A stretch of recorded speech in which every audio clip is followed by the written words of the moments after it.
Now let's take that idea of radical one step further, okay? If Jesus is the radical over here and Muhammad is the radical over here, and they represent the two faiths, and they are representative, they are the models, the paradigms for both faiths. Then when you look at Jesus, when you go back to him, look and see what he does, look and see what he says, look and see where he went, look and see how he treated people.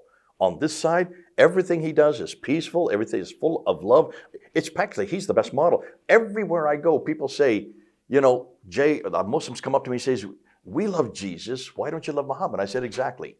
What's there to love about Muhammad? Jesus, even you love Jesus. Everybody loves Jesus. Madonna loves Jesus. All the rock stars love Jesus. All of the nihilists, even the atheists love Jesus.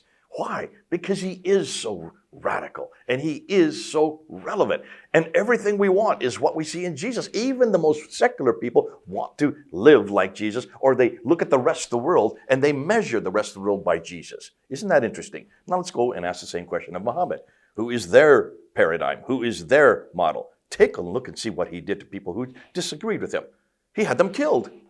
Take a look and see what he did when he said, in the Qur'an, it says in chapter 4, verse 3, that a man can have up to 4 wives.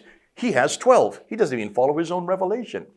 Look and see what he did to those who stood against him, like the Jews. Look and see what he did to the Jews. The Banu Kanuka family, and the Banu Nadir family, and the Banu Qurayza family. These 3 families that control the commerce there in Medina between 624 and 627. In that 3-year period, he either threw them out, or he slit the throats of 800 of their men in one afternoon, took the women as concubines for his men and his children as slaves. By the end, by 627, he'd only been there for 5 years, there were no Jews left. That's called genocide. That's the model you want?